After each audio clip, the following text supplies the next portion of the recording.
Le Nouvel Esprit Public, Philippe Meyer, bonjour.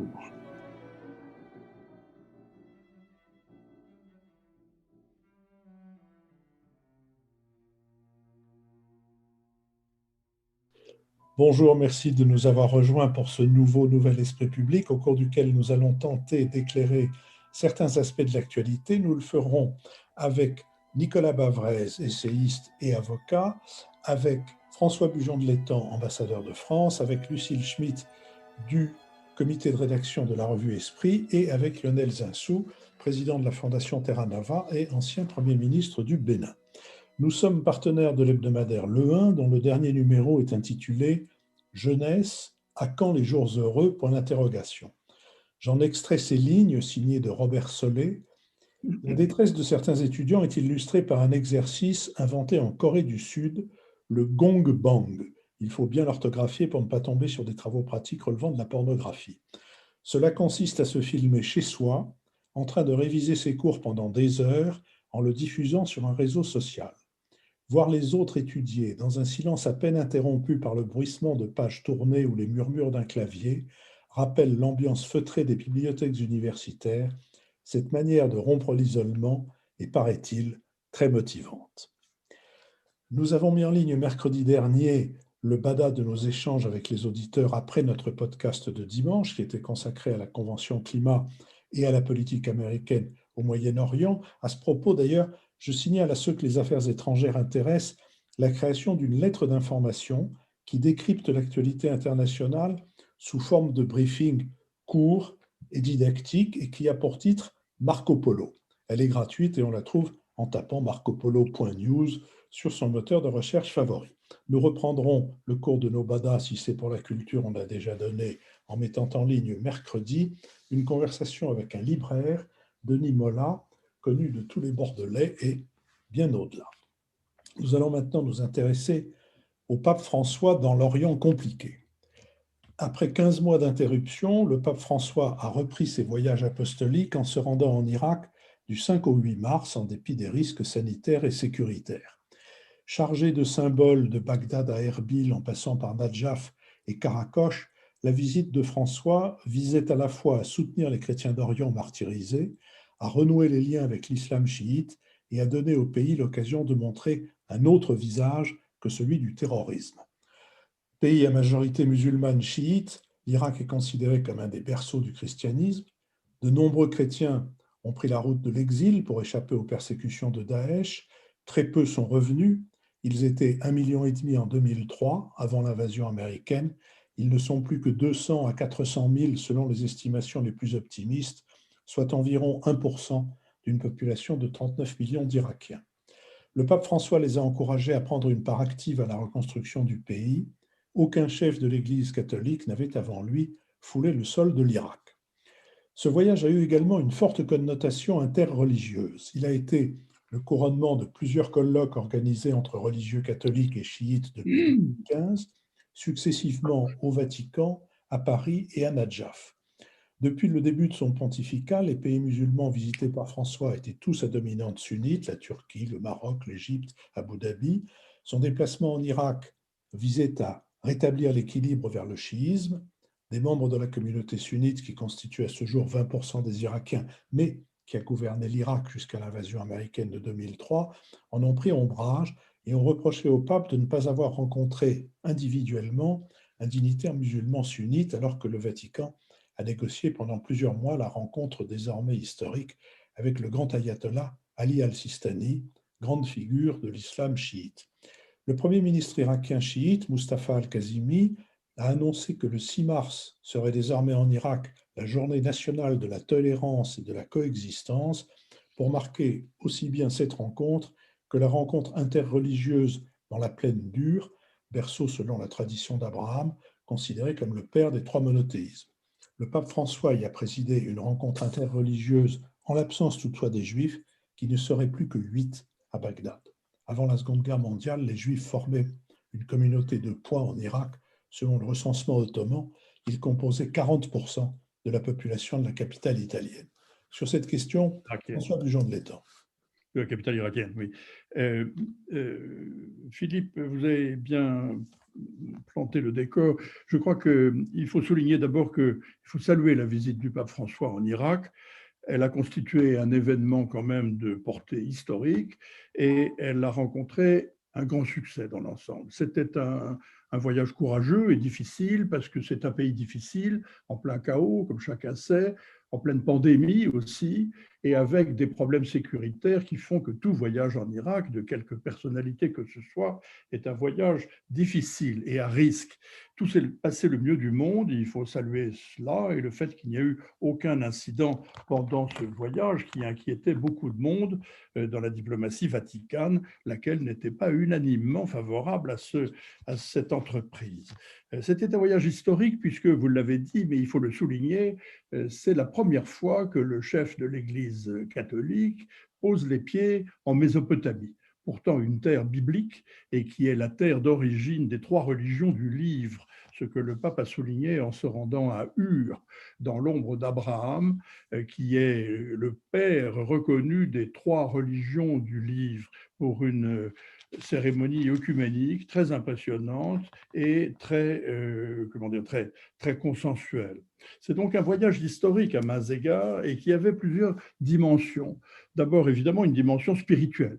Il s'agissait d'apporter l'appui de l'Église et de toutes les communautés chrétiennes, dont le pape est le chef, aux chrétiens d'Irak, qui sont en position difficile, qui ont été très éprouvés par les différentes guerres qui s'y sont succédées, très éprouvés par l'occupation de Daesh, et dont les nombres ont fondu. Vous avez donné des chiffres qui sont impressionnants, puisqu'on est passé de 1,5 million avant l'invasion américaine de 2003 à environ 300 000, encore que le chiffre exact soit difficile à cerner. 300 000, c'est le chiffre que donne l'Association de l'œuvre d'Orient, par exemple.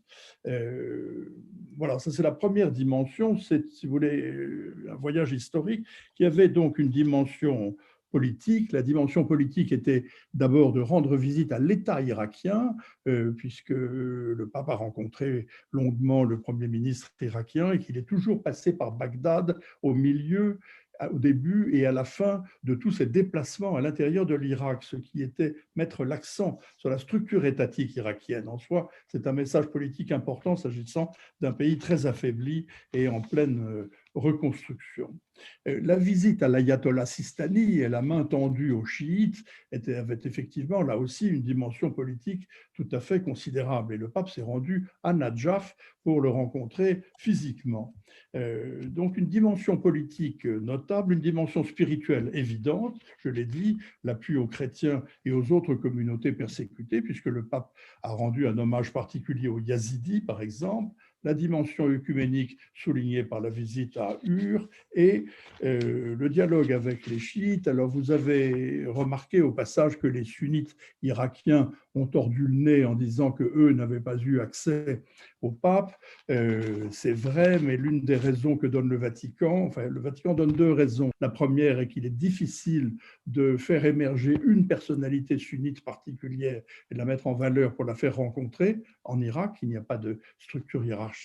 Et la seconde est que toutes les visites précédentes du pape dans le monde arabe étaient des visites dans des pays sunnites, notamment en Égypte, mais également à Abu Dhabi et au Maroc. Et le pape, en outre, avait reçu le recteur de l'université Al-Azhar, qui est un des chefs spirituels de la communauté sunnite, au Vatican.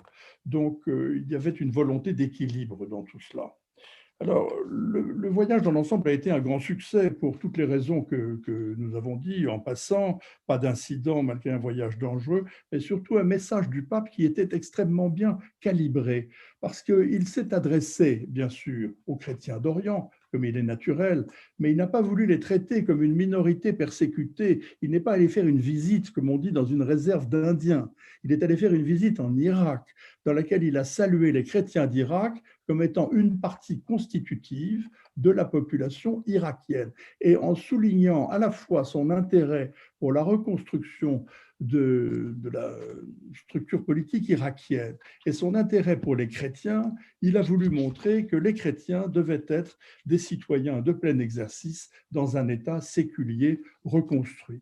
Donc le message était bien calibré, il était intelligent, il a été bien reçu en Irak, je crois, et à ce titre, il faut souligner le fait que le voyage avait été très très bien conçu, puisqu'en 3 jours de temps, et en repassant, comme je l'ai dit, plusieurs fois par Bagdad, le pape a pu rencontrer également les Kurdes en se rendant à Erbil. Il est allé particulièrement au cœur de la terre la plus chrétienne d'Irak en allant à Karakouche. Il est allé à Nadjaf rencontrer le chef spirituel des chiites. Donc tout ceci était particulièrement bien conçu, je crois, et il y a eu un retentissement très favorable en Irak, en tout cas. Alors, une fois qu'on a dit cela, bien sûr, il faut s'arrêter au fait que il y a toujours des ricanements, et il est facile de ricaner, de dire qu'est-ce que le pape est allé faire en Irak, quels résultats concrets peut-il en attendre.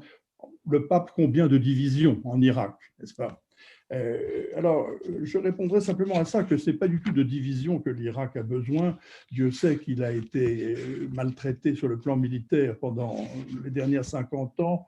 C'est d'autres choses pour sortir de ces tragédies successives. Et le pape, je dirais, a apporté quand même un rayon de lumière dans ce paysage de ténèbres qu'est l'Irak, l'Irak en guerre, l'Irak en chaos. Son appel à la fraternité avait quelque chose quand même de profondément émouvant et, je l'ai dit, de très œcuménique.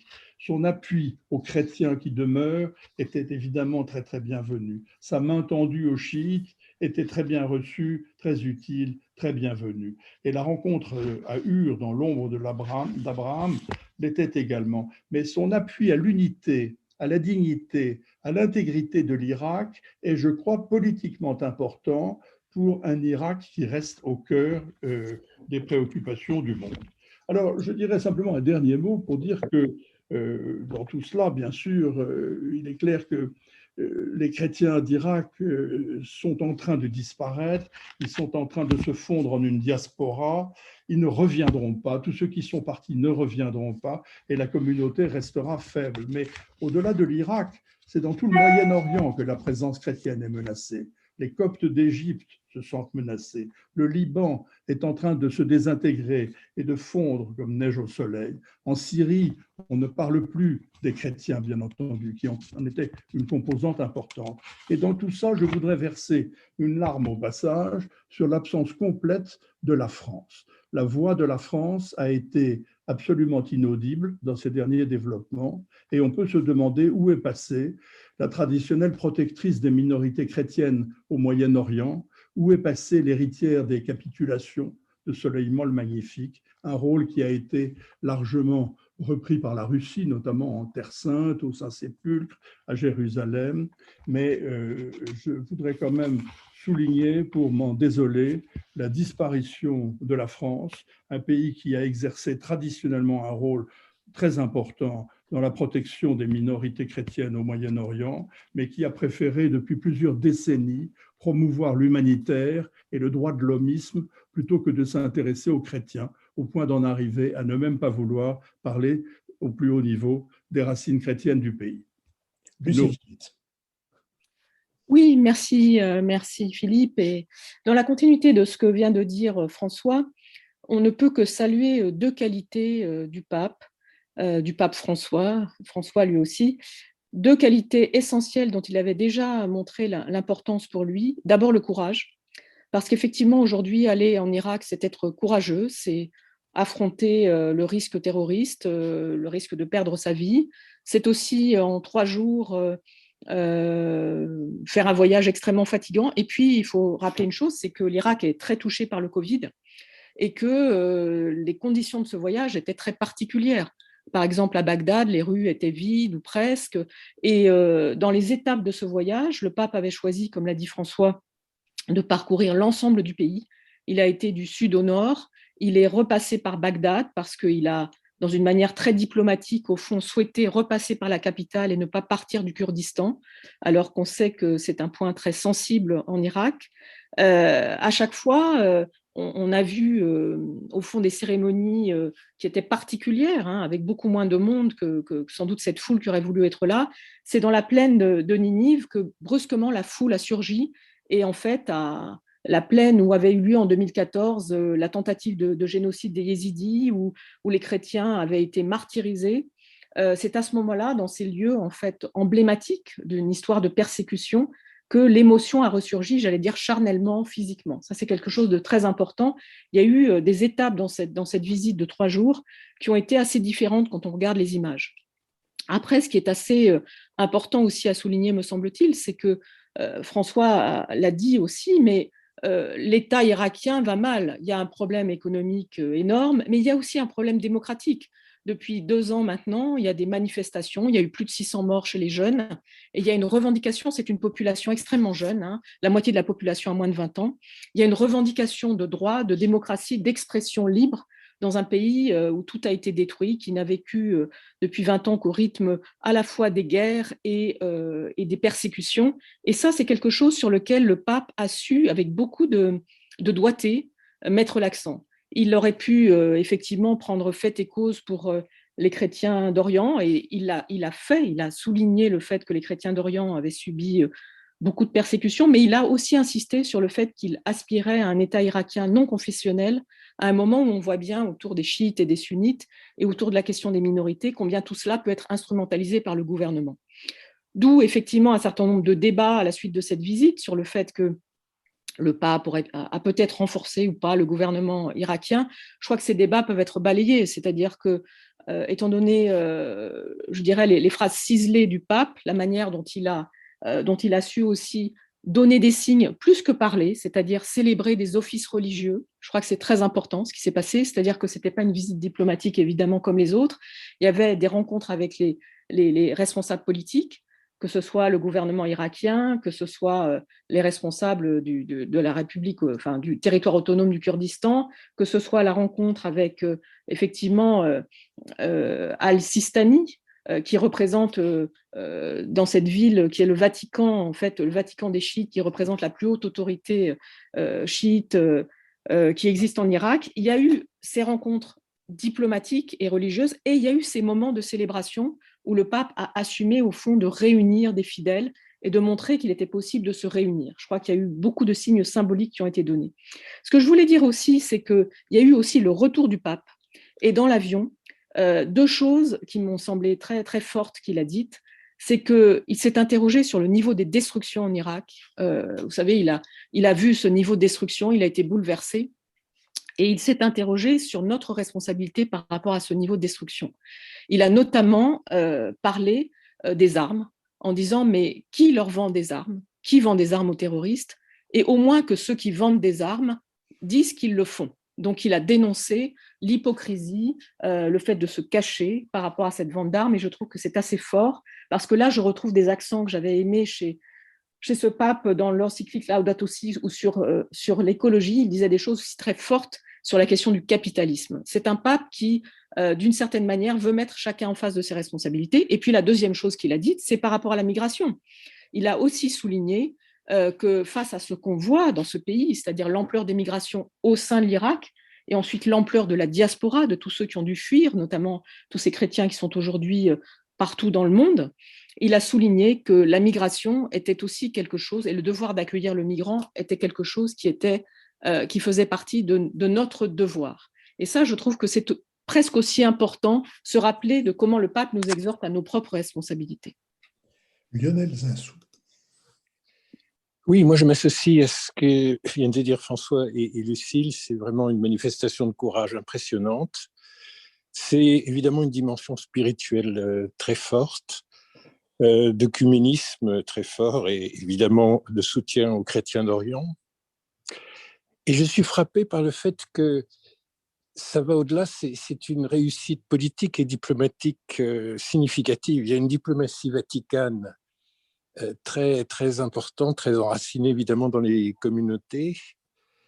Et moi, ça me rappelle beaucoup d'autres situations, car il y a beaucoup de chrétiens qui sont menacés dans le monde. En Inde, c'est très préoccupant. En Chine, c'est préoccupant. Au nord du Nigeria, c'est préoccupant. Et c'est très important que le Vatican puisse développer une activité diplomatique et politique. Mais ça va au-delà de ça, au-delà de la protection des chrétiens. Je suis frappé, par exemple, que peut-être aujourd'hui la force politique la plus importante du plus grand pays francophone du monde, qui est la République démocratique du Congo, celle qui défend probablement le plus les valeurs de la démocratie, c'est l'Église catholique. Donc, ça va au-delà de cet exemple irakien. Si on veut répondre à la question de Staline, le Vatican, combien de divisions? C'est beaucoup de divisions, en fait. Alors, tout à l'heure, François faisait un parallèle avec la diplomatie française. Je l'ai trouvé un peu sévère quand même, parce que le président Macron est l'un des seuls chefs d'État qui se soit rendu en Irak. Et ça avait la même dimension de courage. Alors c'était moins spectaculaire et plus court. Néanmoins, il est allé en Irak. Et au Liban, on l'a vu prendre de nombreuses initiatives. Et au Liban, il y a entre les communautés sunnites et chiites, évidemment, des tensions extrêmes. Et au fond, il s'est engagé, il y est allé plusieurs fois, il y a joué un rôle important. La France n'a pas été absente de la Syrie, ni sous François Hollande, ni sous Emmanuel Macron. Donc, si on prend plus généralement le sujet des chrétiens d'Orient, peut-être moins en Irak pour des raisons de tradition qui font que c'était plutôt dans une zone d'influence britannique. Néanmoins, je pense que la France n'est pas complètement absente de cette région. Mais c'est vrai que diplomatiquement et politiquement, ça a beaucoup dépassé évidemment les actions de la France que la visite du pape François, renouant avec une tradition qu'on avait aussi sous Jean-Paul II, par exemple en Europe de l'Est, et qui montre que cette force spirituelle est véritablement active et derrière des valeurs très fortes qui sont au fond quand même des valeurs de la tolérance. Et moi, j'ai été surpris par le fait que c'était une si grande manifestation de tolérance dans la société irakienne, qui ne veut pas de confessionnalisme. Parce que dans notre compréhension des pays de cette région, et quand on est en face de l'Arabie Saoudite et en face de l'Iran, on a l'impression que tout est dominé par la théocratie et le confessionnalisme. Et au fond, est-ce que c'est un héritage du parti Baas et qui se retrouve chez certains chiites, notamment chez l'ayatollah Sistani, mais qui est aussi dans une tradition sunnite de laïcité? J'ai été assez impressionné par le fait qu'il était toléré qu'il y ait toutes ces rencontres œcuméniques et ces célébrations chrétiennes. Donc, ça dit quelque chose sur la force et la résilience de la société civile irakienne. Mais enfin, moi, quand même, ce qui me frappe le plus comme Africain, c'est qu'en réalité, on a besoin des forces spirituelles pour défendre des valeurs qui sont celles de la démocratie et des droits de l'homme. Nicolas Bavrez. Je rejoins ce qui a été dit sur le fait que ce voyage était un voyage à très très haut risque et c'est un voyage qui est très réussi. Il était très important pour l'Église, il était important aussi pour l'Irak et au-delà de l'Irak pour le Moyen-Orient. Parce que finalement, l'Irak est le symbole du Moyen-Orient qui est devenu lui-même une sorte de symbole de notre monde, un monde de chaos et de violence. Donc l'Irak, ça a été successivement Saddam Hussein, une intervention américaine calamiteuse, ensuite l'État islamique, et c'est maintenant un système confessionnel dont Lucille a rappelé qu'une partie de la population, et notamment une partie des jeunes, le contestait, et le contestait d'autant plus que derrière ce système confessionnel, il y a l'emprise de l'Iran sur le pays. Alors, pourquoi est-ce que ce voyage est un succès? C'est parce que d'abord, finalement, François a réussi à déjouer la plupart des pièges. Le premier piège, c'était de venir uniquement pour défendre les chrétiens d'Orient. Or, il a su échapper à ce piège du communautarisme et derrière au piège de la guerre de religion qui est celui tendu par l'État islamique. il s'est adressé à la société civile irakienne et aux chrétiens en tant que chrétiens d'Irak. Il s'est adressé à toutes les composantes de la société irakienne et il a pratiquement visité tous les points importants du pays. Et c'était très important, cette rencontre avec l'ayatollah Sistani, qui est un événement rarissime, incontestablement marqué. Alors, une fois qu'on a évacué les pièges, quel a été le message de François? Et je crois que ce message il y a 3 grands messages et qui, là encore, portent au-delà de l'Irak.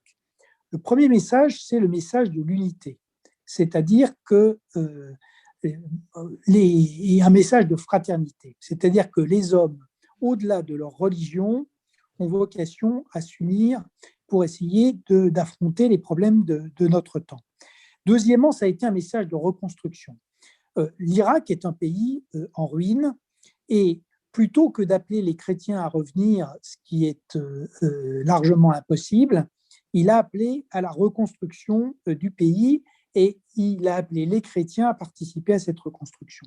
Et la troisième partie qui est fondamentale aussi, nous sommes dans un moment de guerre de religion, de passion collective nationaliste et religieuse, et le pape a très clairement expliqué qu'en aucun cas, la religion ne pouvait être un prétexte à la haine d'autres ou à la violence. Et il a même appelé au pardon, ce qui, compte tenu des horreurs qui ont été subies par les chrétiens d'Orient ou des populations comme les Yézidis, est quelque chose d'extrêmement puissant.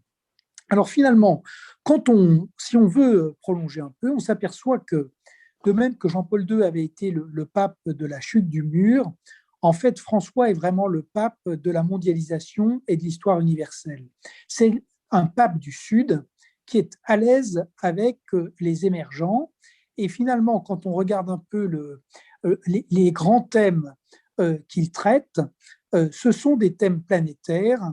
C'est la défense de l'environnement, c'est la défense des migrants, et d'une certaine manière, Abraham est aussi, de même qu'il est le père des 3 grandes religions du livre, mais il est aussi le premier des migrants. Il est le pape des pauvres, des oubliés et des persécutés. Il est le pape des émergents et de l'Asie. Il a tenu à passer un accord controversé avec les autorités chinoises pour que le christianisme puisse exister en Asie. Et donc, c'est sa première marque de fabrique, c'est ce pape du Sud et ce pape véritablement universel. Et la deuxième chose qui émerge, c'est sa méthode qui est maintenant bien ancrée, une méthode qui dit que les signes, finalement, et les actions valent mieux que les discours, et que la rencontre, c'est le message, et c'est ce qui s'est passé avec Ali Sistani. Donc, quand on retient tout ça, on se dit finalement que ce message d'unité, de reconstruction et de refus de la violence, avec l'appel très fort que se taisent les armes, ça vaut évidemment pour l'Irak, ça vaut pour l'Église, puisque un de ces combats, c'est le combat contre les dérives amorales au sein de l'Église, et ça vaut aussi pour l'Occident.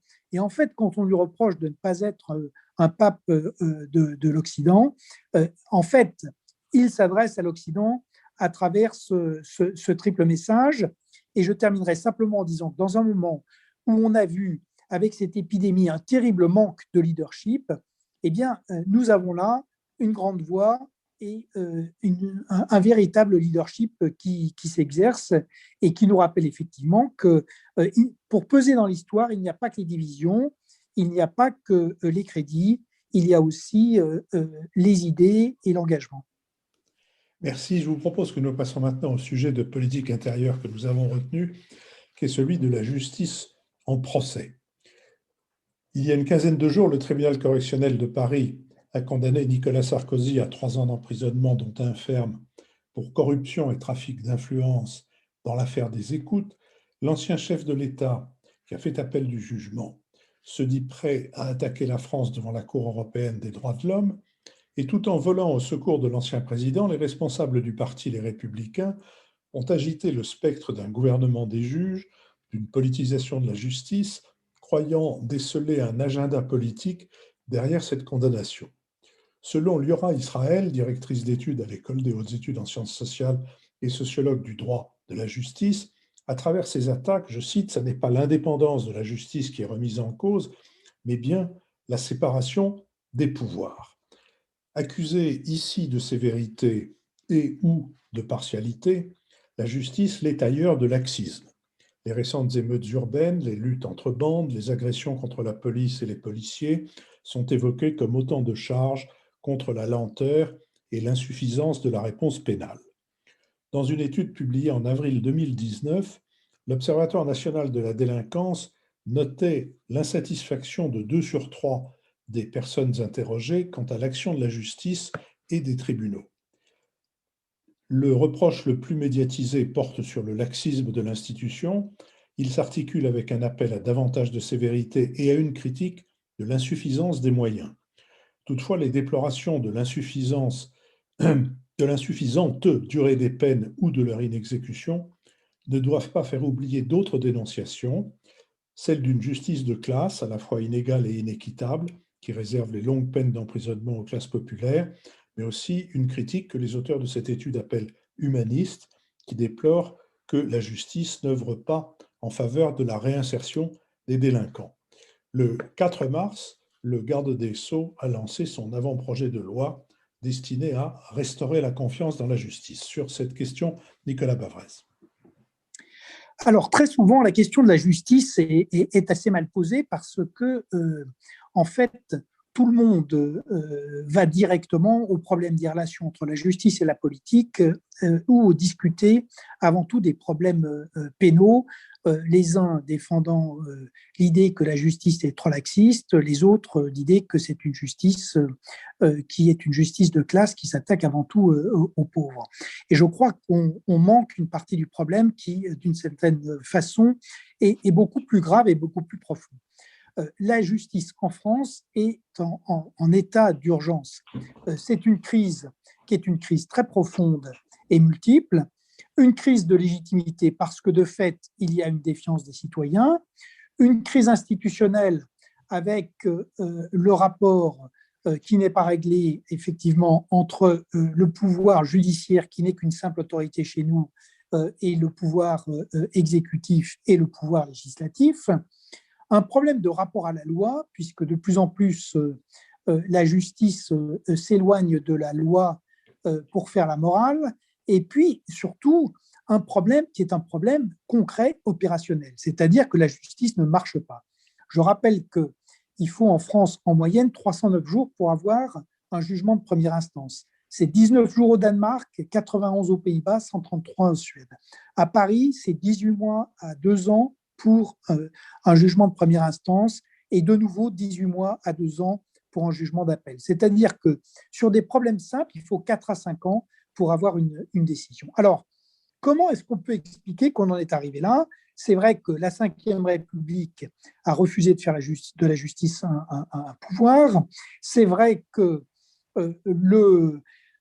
du coup, les magistrats se sont autonomisés. C'est une sorte, pour faire le lien avec notre précédent thème, c'est une sorte de Vatican avec un corps qui s'est autonomisé, qui a sa morale, ses règles, ses mœurs, et qui vit en dehors de l'État et du reste de la société. Et derrière, on a un vrai problème de divorce de la justice avec le droit. Dans les jugements récents, on en a quand même 2 exemples qui sont préoccupants. Comment est-ce qu'on peut condamner quelqu'un à de la prison ferme sur des simples faisceaux d'indices concordants? Ça, c'est quand même directement contraire à la Déclaration des droits de l'homme et du citoyen qui a prévu un certain nombre de garanties en matière pénale. Donc, on ne peut être condamné qu'en fonction d'une loi existante et évidemment, il faut des preuves. Et la deuxième chose, quand on voit les règles du procès équitable, c'est que fonder des condamnations sur des écoutes pendant des années entre un justiciable et son avocat, c'est quelque chose qui, là encore, est complètement contraire aux règles du procès équitable et à l'article 600 de la Cour européenne des droits de l'homme. La dernière chose qui joue, c'est la prolétarisation. on a un pays qui consacre 65% du PIB à la dépense publique. La dépense par habitant pour la justice, c'est 72 € en France, contre 155 au Royaume-Uni et 146 en Allemagne. Donc, on a tout dit. On a à peine 10 juges pour 100 000 habitants, contre 24 en Allemagne et 21 dans l'Union européenne. Voilà le tableau. Alors, à partir de là, la réforme qui a été annoncée par le garde des Sceaux, M. Dupond-Moretti, elle comporte des choses utiles parce qu'effectivement, l'enquête préliminaire sans aucun encadrement, sans aucun principe de contradictoire, ça ne va pas. Le secret des correspondances avec les avocats doivent être évidemment protégés, pas parce que c'est pour les avocats, mais c'est un secret qui profite avant tout aux justiciables et à la défense. Mais ce qui me paraît, c'est que par rapport à la gravité du problème, ce ne sont là quand même que des réponses ponctuelles et partielles. Même chose pour les cours criminels ou pour le fait de filmer les audiences. Il faut maintenant vraiment changer les choses et faire de la justice une vraie priorité.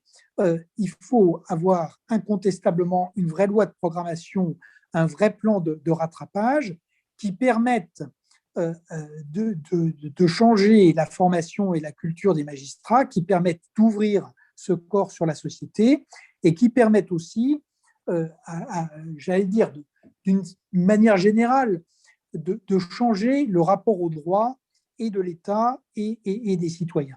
Donc, le message, c'est vraiment que la justice, c'est vraiment, il n'y a pas de liberté sans sécurité, c'est vraiment un bien commun et quelque chose d'essentiel pour la démocratie.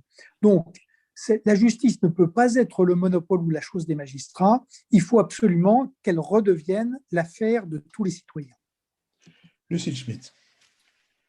Oui, ce qui me semble, par rapport à notre thème qui est celui de la justice en procès, c'est qu'on peut d'abord souligner, et vous l'avez fait Philippe et Nicolas l'a repris également, la multiplicité des procès qui sont aujourd'hui faits à la justice et quelque part que ces procès sont quelque peu contradictoires. Il y a d'abord, vous l'avez rappelé, la question du gouvernement des juges, c'est un vieux sujet entre les responsables politiques et les juges, avec l'idée que lorsque le politique s'affaiblit, au fond, le juge montre le nez. On sait, ça a été rappelé, que Nicolas Sarkozy avait traité les magistrats de petits pois insipides. Et là, y a-t-il une revanche des petits pois par rapport à Nicolas Sarkozy, qui lui-même est avocat, qui connaît parfaitement le système judiciaire? Est-ce que c'est une vendetta personnelle ou est-ce que la décision qui a conduit à ce qu'il soit condamné à 1 an de prison ferme est une décision juste? La difficulté dans laquelle nous sommes aujourd'hui, c'est que selon les commentateurs, les réponses sont différentes, et y compris par rapport à des acteurs du monde judiciaire. Donc ça, c'est un vrai sujet, compliqué en outre par le fait que l'actuel ministre de la Justice, Éric Dupond-Moretti, est un ami personnel de Thierry Herzog, avocat de Nicolas Sarkozy. Donc ça fait un jeu d'acteurs et de personnes compliqué par rapport à une situation hautement symbolique où un ancien président de la République, mais qui est aussi quelqu'un qui pèse beaucoup dans son camp politique, est condamné à 1 an de prison ferme. C'est une déflagration. Donc ça, c'est un premier, je ne sais pas si c'est un procès, je dirais que c'est une situation aussi à haut risque par rapport à la question de la confiance démocratique. Deuxième procès, évidemment, cette question d'une justice qui, d'une certaine manière, se rendrait coupable par son laxisme d'une montée des violences notamment à l'égard des personnes. Ce qui s'est passé ces dernières semaines, c'est que plusieurs adolescents sont morts, tués par d'autres adolescents. Il y a eu cette jeune fille qui a été jetée dans la Seine, Alisha. Il y a eu 2 adolescents morts dans l'Essonne. Il y a eu la question des bandes dans le quartier Beaugrenelle du 15e arrondissement à Paris. Et donc, cette question de est-ce qu'on sait faire face à cette diffusion de la violence chez de jeunes adolescents qui, par ailleurs, tuent d'autres jeunes adolescents, c'est une question qui préoccupe très fortement l'opinion publique, qui d'ailleurs me préoccupe aussi, parce que quand une jeunesse donne le sentiment qu'elle n'a pas d'espoir et qu'elle tue d'autres jeunes, c'est une question posée à l'ensemble de notre démocratie. Et face à cela, ce qui est intéressant aussi, ce qui est aussi préoccupant, c'est que la réforme de l'ordonnance de 1945 sur la jeunesse, sur l'enfance délinquante, qui a été lancée par Nicole Belloubet, prédécessrice d'Éric Dupond-Moretti, n'avait pas convaincu. et que cette réforme vient d'être votée, mais qu'elle a été immédiatement repoussée dans son entrée en pratique de plusieurs mois, faute de moyens des acteurs sur le terrain, de la police judiciaire, de l'aide à l'enfance, des juges, par rapport à cette situation en fait d'une enfance en danger. À cela s'ajoute la présence de plus en plus forte de mineurs étrangers. Ça relève, me semble-t-il, d'autres choses que de la justice, mais sont-ils vraiment pris en charge? Donc il y a une situation aussi de l'enfance en danger qui vient, c'est un deuxième procès fait à la justice, et il n'a rien à voir avec le premier, mais il est tout aussi préoccupant sur le plan démocratique. Et puis il y a un troisième point que Nicolas a commencé à aborder, qui est quand même qu'on a l'impression que les acteurs du monde judiciaire se déchirent entre eux. C'est-à-dire que lorsque Éric Dupond-Moretti, avocat pénaliste, ténor pénaliste, surnommé acquittator, est nommé ministre de la Justice, que se passe-t-il? On a une fronde des magistrats qui s'élève contre lui et qui, d'une certaine manière, disent on ne veut pas de ce ministre-là, avec une sorte de procès d'intention sur l'idée qu'il va forcément s'en prendre aux magistrats. Donc cela donne le sentiment, et d'ailleurs la guerre ne faiblit pas. Aujourd'hui, Éric Dupond-Moretti est sous le coup d'une enquête du côté de la Cour de justice de la République. Donc, ce sentiment que la justice en France est aujourd'hui un champ de mine pour différentes raisons et sans qu'on puisse voir comment est-ce qu'on pourrait la rendre plus cohérente, c'est quelque chose qui nous préoccupe fortement, me semble-t-il, nous citoyens, d'autant plus que dans cette période de Covid, la question de l'équilibre entre liberté et sécurité est également posée. Le sujet n'est pas seulement des relations entre police et justice, il est celui de comment la justice garantit un bon état de liberté. Lionel Zinsou. Oui, moi je m'associe tout à fait à ce qui vient d'être dit par Nicolas, notamment sur la paupérisation de la justice, et les chiffres qu'il a cités sont quand même assez impressionnants sur le fait que c'est quand même un des services publics sur lesquels la France est le plus loin de la moyenne européenne. Et on pourrait aller d'ailleurs des cours et tribunaux et de leurs moyens vers ce qui a été évoqué sur la protection de l'enfance et puis sur les conditions de l'enfance délinquante. On pourrait y ajouter évidemment la pauvreté des moyens de réinsertion. On pourrait également y ajouter les conditions de la détention. Alors même si on a eu une détente de la surpopulation carcérale du fait du Covid et des mesures qui ont été prises pour écourter les peines, il reste que la situation des prisons est redevenue très très vite, en quelques semaines, une situation de surpopulation carcérale qui pose quand même des problèmes de dignité et des problèmes qui aggravent des effets de radicalisation, des effets d'enracinement dans le crime organisé pour des gens qui étaient des délinquants mineurs. Donc, c'est les cours et tribunaux qui manquent de moyens. Cette paupérisation, elle se ressent aussi dans l'ensemble du système judiciaire. Donc ça, je trouve que c'est très frappant, très paradoxal, pas très présent dans le débat public. Manifestement, il n'y a pas une revendication dans l'opinion d'avoir une justice décente, où on est franchement très loin de pays qui ont un revenu par tête très inférieur. Donc ça, c'est quelque chose qui me frappe. La deuxième chose, c'est qu'il y a plusieurs justices et en fait, il y a quand même des pans entiers de la justice qui fonctionnent bien. Philippe, vous avez donné la parole aux 4 invités, en commençant par les 2 magistrats, qui sont des magistrats de l'ordre administratif. Alors, ils ont pu quitter cet État et ils ne sont pas là à ce titre. Mais moi, j'appelle quand même l'attention sur le fait qu'il y a des pans entiers de la justice, notamment la justice administrative, qui a plus de moyens et qui, manifestement, est, elle, plutôt un exemple français, plutôt, peut-être qu'ils me corrigeront, de l'expérience de la Cour des comptes ou du Conseil d'État, mais il me semble qu'il y a des voies et moyens, et surtout des moyens, de parvenir à avoir une justice sereine, professionnelle, compétente.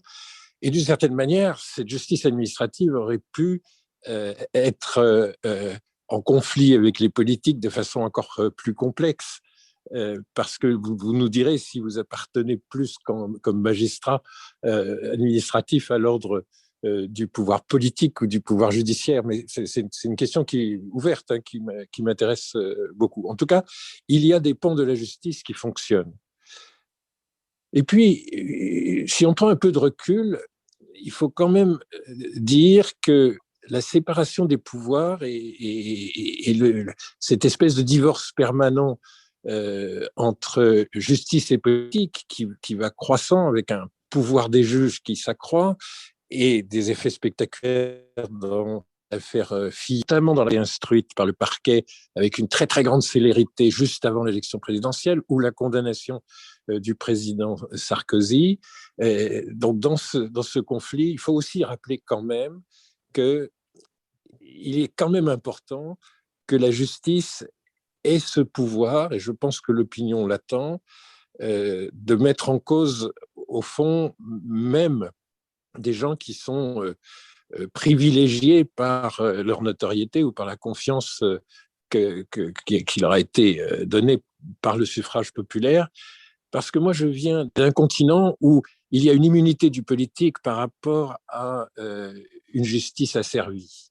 Et ça, si vous voulez, c'est quand même encore une menace sur la démocratie, un goulot d'étranglement du développement qui est et reste terrible.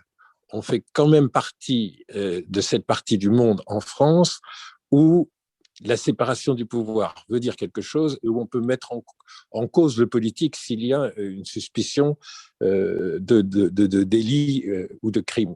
Donc, garde même en tête que dans ce conflit entre ces deux pouvoirs, il y a quand même des vertus et des bénéfices à ce qu'on puisse mettre en cause le politique. Même si je suis bien évidemment conscient du fait que quand le président de la République, c'est encore beaucoup plus frappant quand dans le cas des premiers ministres comme Alain Juppé ou François Fillon, évidemment, on rend la justice au nom du peuple français contre quelqu'un qui a l'onction du peuple français et qui a, avec 15-20 millions de voix, obtenu cette confiance du peuple français. Et là, effectivement, il y a forcément quelque chose, un malaise, une interrogation permanente. Donc, le cas de Nicolas Sarkozy, il est emblématique de beaucoup des défauts de la justice d'aujourd'hui, et il est effectivement profondément troublant. François Bujon de l'Étang. C'est un problème très difficile, Philippe, parce qu'en réalité, quand on parle de la justice en procès, on mélange beaucoup de procès, on mélange beaucoup de sujets très différents. Et ce n'est pas un procès qui est fait à la justice, ce sont différents petits procès qui s'additionnent pour créer un véritable problème civique, puisque aujourd'hui, nous avons une enquête du CEVIPOF, par exemple, qui montre que 48% des Français, c'est-à-dire presque un Français sur deux, ne fait pas confiance à la justice de son pays, à la justice de leur pays. Et ça devient un problème extrêmement grave. Et je dois dire qu'on peut le comprendre et qu'il y a des quantités de sujets sur lesquels j'ai tendance moi-même à dire en ma qualité de citoyen français que je ne fais pas confiance à la justice de mon pays. Il y a un problème tout bête qui est le problème du fonctionnement, je dirais, de la justice au quotidien, celui que Nicolas résumait tout à l'heure en disant « la justice ne marche pas ». Elle ne marche pas parce qu'elle fait preuve de laxisme, parce que les délais sont immensément longs, parce que il y a une mauvaise relation entre la police et la justice, il y a de mauvaises relations entre les magistrats et les avocats, il y a une espèce de mauvaise sphère dans laquelle la justice doit se mouvoir. Il s'y ajoute le fait que cette malheureuse justice, en effet, elle est prolétarisée, et je suis heureux que deux de mes co-intervenants l'aient souligné, elle est gravement prolétarisée. C'est un des cas les plus extrêmes, je crois, en France, de déréliction de fonctions régaliennes de la République. Il y en a d'autres. La police est maltraitée, comme chacun sait. Les affaires étrangères, n'en parlons pas. La défense n'a pas les moyens qu'il lui faudrait avoir. Les fonctions régaliennes, d'une façon générale, sont en état de déréliction dans notre pays qui consomme beaucoup plus de dépenses publiques à d'autres sujets qu'aux sujets véritablement régaliens. Mais le cas extrême de déréliction est quand même celui de la justice. Et quand on dit, comme l'a dit Nicolas par exemple, qu'on aurait besoin je ne sais pas s'il faut dire un plan Marshall pour utiliser les analogies comme on fait des Ségur de la santé, s'il faut un Vendôme de la justice, mais il me paraît évident que c'est un sujet prioritaire que de redonner à la justice les moyens dont elle a besoin pour se comporter, je dirais, normalement. Les comparaisons avec les autres démocraties européennes et avec les pays étrangers sont absolument accablantes pour la France dans ce domaine. Si les délais sont trop longs, c'est qu'il n'y a pas suffisamment de greffiers, enfin, il y a toutes sortes de raisons mécaniques comme cela. Donc ça, c'est une série de problèmes que nous avons et qui sont traitables.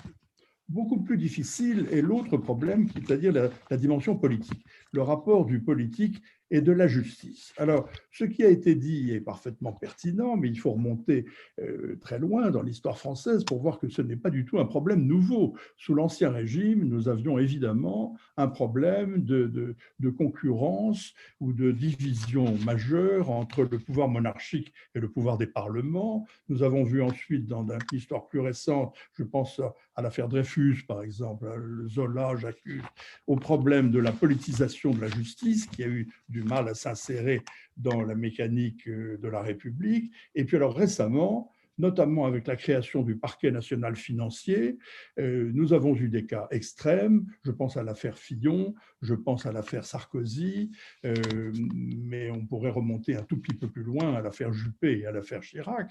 La justice a donné une impression tout à fait fâcheuse, c'est-à-dire l'impression de se comporter soit pour des motivations politiques, parce qu'elle est, comme chacun sait, le corps des magistrats est très largement politisé. Personne n'a oublié, par exemple, le comportement du syndicat national de la magistrature ou le sinistre mur des cons, dans lequel était affichée non seulement la photographie du président de la République, mais celle du malheureux père d'une victime d'un meurtre crapuleux dans le RER.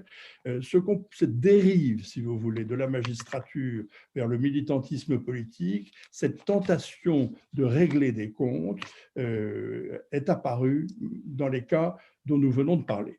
L'affaire Fillon a été particulière parce que là, on a vu en plus l'interférence du fonctionnement de la justice, en l'occurrence le parquet national financier, qui faisait ses débuts et qui n'a pas hésité à venir s'articuler de la façon la plus voyante et la plus dérangeante avec le calendrier politique, au point de peser sur l'issue d'une élection présidentielle. Donc nous avons là un problème qui est complètement différent de celui du fonctionnement de la justice normale, mais qui est un problème, je pense, qui nous interpelle et qui appelle une réponse. Lucile Schmitt. Oui, je voulais dire deux choses par rapport à cette question du gouvernement des juges.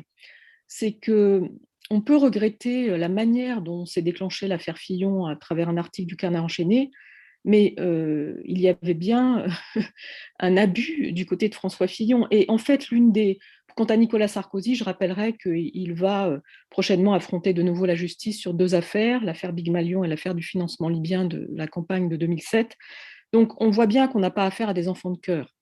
Le sujet, c'est que par rapport à ce qui a été décrit sur l'état de déréliction, effectivement, des moyens de la justice, on a le sentiment que certains justiciables, à hauteur aussi de l'importance de leur responsabilité politique, sont d'une certaine manière l'objet de plus d'attention et sévèrement punis, alors même que peut-être d'autres y échappent. Et l'effet très mauvais de tout ça, c'est qu'en fait, on a le sentiment d'une justice qui, en fait, n'est pas égalitaire, justement parce qu'elle manque de moyens. C'est-à-dire que lorsque vous êtes un justiciable ordinaire, vous avez devant vous des délais, vous ne savez pas quand est-ce que vous aurez une issue à une décision de justice. Je l'ai moi-même vécu contre André Santini, c'était très compliqué, et le sentiment d'être du faible au fort est quelque chose de puissant. Donc le sujet, c'est qu'en fait, entre tout ce que nous venons de nous dire, il y a un lien entre le fait de renforcer profondément, drastiquement les moyens de la justice et le fait qu'elle retrouve au fond une espèce de crédibilité aux yeux des Français. Parce qu'actuellement, l'un des effets paradoxaux et boomerang de ce qui se passe autour de Nicolas Sarkozy, alors que cette décision est saluée à l'étranger, enfin saluée, elle est en tout cas prise comme une sorte de rupture par rapport à notre présidentialisme et au fait que nous exonérerions nos hommes et nos femmes politiques du droit, elle est perçue en France comme plutôt l'indice que tous sont pourris. Et ça, c'est quelque chose sur lequel il faut évidemment s'interroger. Nous devons lutter contre ça de façon à quelque part rendre l'accès aux droits égal pour tous les citoyens. Nicolas Bafarès. Peut-être juste pour éclairer un peu le débat avec ce qui s'est passé pendant cette épidémie de Covid et que je trouve très instructif. Du point de vue de la justice, on a eu trois choses. La première, c'est que la justice, effectivement, la justice administrative, la justice commerciale ont continué à fonctionner, mais toute la justice civile et pénale s'est arrêtée pendant 3 mois, entre mars et mai. Et ça, c'est absolument unique dans les démocraties. J'allais dire, même en Russie, les tribunaux ont continué à fonctionner, même si c'est dans des conditions qui n'ont évidemment rien à voir avec un état de droit. Donc, premièrement, et ça pourquoi? Parce que il n'y a pas d'informatique, parce que le système est complètement désorganisé. C'est un peu ce qui s'est passé dans les hôpitaux. La deuxième chose qui était frappante, c'était le krach des libertés publiques. On a quand même un pays où on a suspendu l'essentiel des libertés et où on a... Alors, le Conseil d'État a multiplié les audiences, mais il y a eu très peu de décisions défavorables au gouvernement. Et on s'est aperçu en réalité que on pouvait créer un nouvel état d'urgence sanitaire, un nouveau régime de circonstances exceptionnelles, et que finalement, très rapidement, toutes les libertés étaient suspendues dans ce pays sans que ça préoccupe grand monde.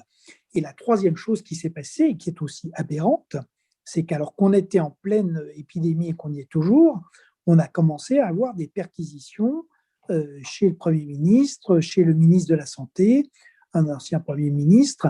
Et là, je crois qu'il y a une confusion complète dans les pouvoirs, c'est-à-dire que c'est l'article 15 de la Déclaration des droits de l'homme et du citoyen. Bien sûr, toute personne qui exerce une charge publique doit rendre compte de son administration.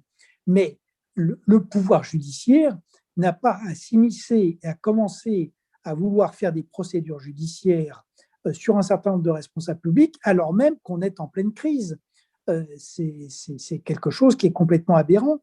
Et je trouve que, si vous voulez, c'est assez instructif parce qu'on a bien l'image, à travers cette épidémie, de tous les dérèglements, c'est-à-dire un système qui opérationnellement ne marche plus, un système qui a complètement perdu ses marques dans la démocratie et avec des magistrats qui veulent faire de la politique et des politiques qui veulent ensuite régler leurs comptes avec les magistrats. Et par ailleurs, un système d'état de droit qui est extrêmement fragilisé et dont la fragilité contribue à tous ces maux qu'on a dénoncés, c'est-à-dire la montée de la violence dans la société et la montée de la défiance des citoyens envers les institutions. Merci. L'heure a sonné de notre dernière séquence, la séquence des brefs, que j'ouvrirai en citant le livre de Sébastien Dumoulin, journaliste aux Échos, livre qui s'intitule « La guerre mondiale des ondes » et qui est sous-titré, parce que légèrement abusif, mais enfin il faut bien attirer le chaland, le roman d'espionnage de la 5G. C'est en tout cas bien de la 5G dont il s'agit, une petite affaire, une affaire de 2000 milliards de dollars qui oppose la Chine et les États-Unis. L'Europe étant dans cette affaire tiraillée entre sa solidarité, son alliance avec les États-Unis et le fait qu'elle est une cliente et aussi une vendeuse à la Chine, cette guerre mondiale des ondes se traduit par tout un tas de petits faits de guerre, notamment des arrestations destinées à intimider tantôt les Chinois, tantôt les Américains, arrestations arbitraires qui se passent au Canada, aux États-Unis ou qui se passent en Chine. Et aussi, l'une des choses qu'on doit retenir de ce livre, c'est la fragilité de ce système de 5G. Ça coûte une fortune à installer, il faut des antennes très particulières. Si ces antennes sont victimes d'actions terroristes ou simplement de phénomènes naturels, une tempête ou allez savoir quelle forme de tremblement de terre ou Dieu sait quoi d'autre, tout ce qui dépend d'elle, c'est-à-dire un nombre de choses considérables, se casse la figure. C'est multiplié par 1000 ce qu'on vient de voir avec l'incendie qui a frappé un bâtiment à Strasbourg et qui a mis à l'arrêt les tramways à Dijon et des serveurs d'entreprises de manière tout à fait inattendue et en tout cas à laquelle nous ne sommes absolument pas habitués. Il y a une perméabilité, il y a une fragilité, une perméabilité au terrorisme ou aux accidents qui est aussi un des éléments importants soulignés dans ce livre, La guerre mondiale des ondes, paru chez Talandier. Lionel Zinsou. Oui, alors moi, ma brève ne sera pas littéraire, mais économique. En fait, je vous invite à aller regarder sur le site de l'OCDE, cette organisation économique des pays les plus puissants, leur tout dernier rapport sur les perspectives économiques de l'OCDE, parce qu'il fait une révision assez profonde de ce que va être la conjoncture, l'approche, la prévision de la conjoncture économique dans le monde en 2021 et en 2022. Et prenant acte d'une reprise en V dans un certain nombre de pays, notamment la Chine, notamment les États-Unis, prenant la mesure et donnant des chiffres intéressants sur le plan Biden, il montre que nous allons avoir une reprise historique. Et comme ça n'est pas dans l'esprit public et comme ça n'est pas non plus dans les anticipations de beaucoup d'entreprises, je pense que c'est une lecture utile. Entre le mois de décembre et le mois de mars, l'OCDE a relevé la prévision économique de croissance du monde de 4,2 à 5,6% de croissance du PIB, ce qui est sans exemple depuis la Seconde Guerre mondiale, et qui va avoir des conséquences positives sur l'emploi, qui sont vraiment très significatives, avec la France à 5,9% de prévision de croissance, qui est un peu au-dessus de ce qui était l'hypothèse déjà assez optimiste de la loi de finances quand elle a été votée. Et donc, je pense que c'est important de se pénétrer de ces chiffres parce que c'est de la rapidité de cette reprise et de l'anticipation de tout ce qu'elle peut, au fond, nous apporter, qu'on va pouvoir limiter les dégâts en termes d'emploi et de faillite. Et comme ça concerne le monde entier, je pense que c'est une lecture reborative. Merci François Bujon de l'Étang. Je voudrais signaler l'excellent petit livre du général Bintéja, l'ancien chef d'état-major des armées, intitulé « Les ors de la République, souvenir de 7 ans à l'Élysée », qui vient de paraître il y a quelques semaines à la librairie Perrin. Le général Bintéja présente une particularité, il en présente plusieurs. L'une d'entre elles, c'est d'être extrêmement intelligent et d'avoir une excellente plume. Il y a aussi des militaires qui savent écrire. Mais il a été chef de l'état-major particulier du président de la République à la fin du mandat du président Mitterrand, et il l'a été de nouveau pendant le premier mandat du président Chirac. Il a donc une expérience très particulière de ce poste qu'il a occupé avant de devenir plus tard chef d'état-major des armées.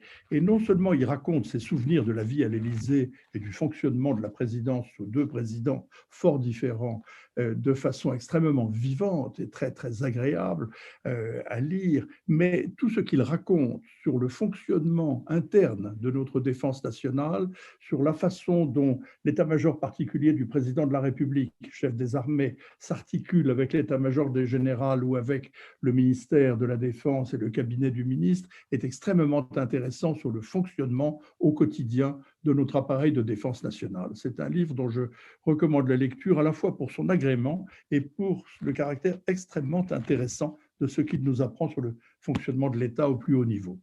Merci Lucille Schmitt. Oui, moi je voulais, dans la continuité de ce que nous avons raconté, de ce que nous sommes dit sur le voyage du pape, recommander la lecture d'un ouvrage qui s'appelle « Minorité d'Orient, les oubliés de l'histoire », écrit par un jeune chercheur, Tigran Yegavian, paru en 2019, il y a déjà 2 ans. Il est très intéressant parce qu'il va contre l'approche victimaire des minorités d'Orient. Il invite en fait à ce qu'il appelle une sorte de géopolitique critique et il pose une question très forte, ne plus se penser comme minorité, mais comment se penser comme citoyen s'il n'y a pas d'état de droit. C'est un livre vraiment qui appelle à cette construction de l'état de droit dans cette région du monde et qui appelle aussi à la responsabilité politique dont nous parlions. Le pape ne peut pas tout faire tout seul. Nicolas Bavrez. Eh bien, écoutez, je voulais finir cette chronique et cette séquence en recommandant un livre italien qui est un livre culte en Italie qui est paru en 1973, qui vient d'être traduit magnifiquement par Laura Brignon chez Gallimard. C'est le livre de Gianfranco Caligaric, ça s'appelle « Le dernier été en ville ». Ce sont les aventures et les déambulations d'un jeune Milanais, Léo Gazzara, dans la Rome de la fin des années 1960. Et c'est un livre extraordinaire parce que c'est un livre qui parle du tragique de l'existence humaine, mais sur un ton extrêmement détaché, avec beaucoup d'humour, et surtout avec en arrière-fond Rome, ses monuments, ses bars, ses métiers improbables, ses cercles intellectuels et médiatiques. C'est vraiment un livre exceptionnellement réussi. Donc, Le dernier été en ville de Gianfranco Caligaric. Merci à tous. Merci aussi à ceux qui continuent à nous envoyer, moins souvent que pendant la campagne que nous avions ouverte de financement participatif, mais nous continuons à recevoir des soutiens et des financements. Inutile de vous dire qu'ils sont très bienvenus et que j'en remercie les contributeurs. Merci à Sophie Jacquin avec qui cette émission a été préparée, à Benoît Carré qui en assure le compte-rendu analytique, à Nicolas Tourneau qui veille à notre site et à Olivier Magloire qui veille précisément au fonctionnement de ces plateformes de financement, et merci aussi à Julien Neuville et à Nouvelles Écoutes, c'est-à-dire à notre producteur. Merci, rendez-vous mercredi pour ce Bada Culture avec Denis Mola, libraire à Bordeaux, et rendez-vous dimanche prochain pour une nouvelle émission d'analyse de l'actualité.